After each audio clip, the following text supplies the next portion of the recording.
भगवान के आश्रित जो भी रहा उसने उच्च गति ही प्राप्त की, फिर चाहे वो देवता हो या दैत्य। सृष्टि में असुर गुरु महर्षि शुक्राचार्य को उच्च स्थान प्राप्त है। दैत्यों के गुरु होते हुए भी उन्होंने सदा भगवान हरि का ही भजन किया। वो भगवान के अनन्य भक्त थे। असुरों के बीच रहते हुए वो सदा उन्हें धार्मिक शिक्षा ही देते। गुरु शुक्राचार्य की शिक्षा पर चलते हुए कई बार देवताओं पर दैत्य हावी रहे। आइए जानते हैं असुर गुरु शुक्राचार्य और उनसे जुड़ी पौराणिक कथाओं के बारे में। भगवान ब्रह्मा जी के तीसरे मानसिक पुत्र भृगु थे। इन भृगु के पुत्र कवि हुए और कवि के पुत्र असुर गुरु महर्षि शुक्राचार्य हुए। इन्होंने योग विद्या में बहुत ऊंचा स्थान हासिल कर लिया था और इसमें पारंगत थे। महर्षि शुक्राचार्य की शुक्र नीति बहुत मशहूर है। असुरों के गुरु होते हुए भी ये सदा भगवान की भक्ति में लीन रहते।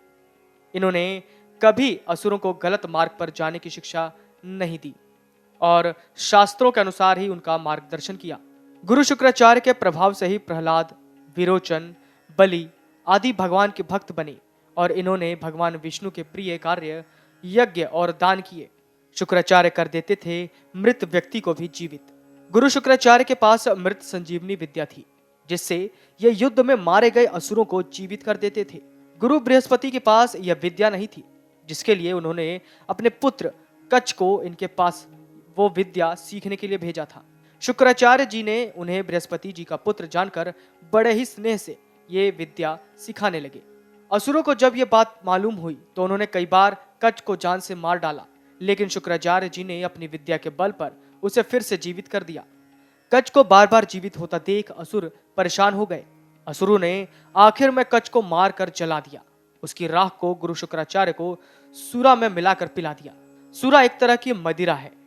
गुरु ने अपने ध्यान से सारी हकीकत जान ली। इसके बाद उन्होंने कच्छ से कहा कि मैं पेट में ही तुम्हें यह विद्या सिखाता हूं, फिर तुम मेरा पेट फाड़कर निकल आना और उस विद्या से मुझे जीवित कर देना। कच्छ ने उनके आदेशानुसार कार्य किया, जिससे वो सिद्ध हो गया। कच्छ को धोलकर पिला देने से गुरु शुक्राचार्य आहत हो गए और उन्होंने एक मर्यादा बांध दी।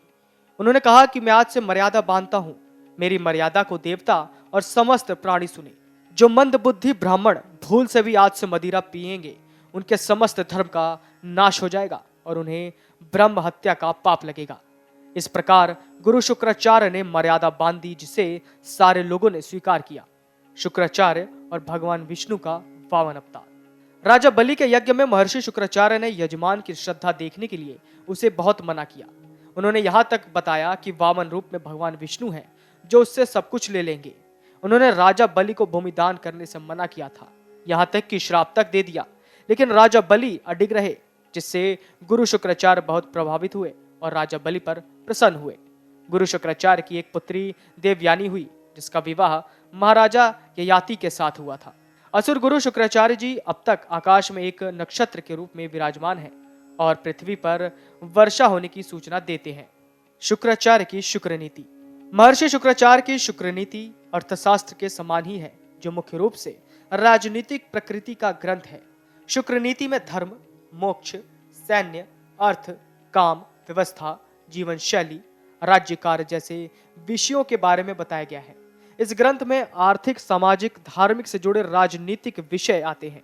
इसके अंदर मनुष्य को कैसे अपनों, परायों, दोस्त, दुश्मन, जानकार, अनजान के बीच किस प्रकार व्यवहार करना चाहिए, इस बात पर चर्चा की गई।